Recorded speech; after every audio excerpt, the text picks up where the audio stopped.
Ladies and gentlemen, in recognition of his distinguished military leadership, extraordinary courage, and unyielding commitment in safeguarding the sovereignty, territorial integrity, and strategic interests of Pakistan during one of the most critical periods in recent history, on the direction of the Honorable Prime Minister, Mr. Muhammad Shehbaz Sharif, and with the approval of the Federal Cabinet, General Syed Asim Munir, Nishan-e-Imtiaz Military, is elevated to the rank of Field Marshal.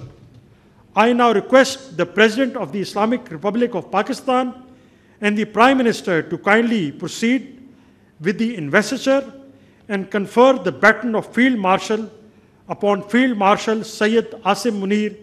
Nishan-e-Imtiaz Military Chief of the Army Staff.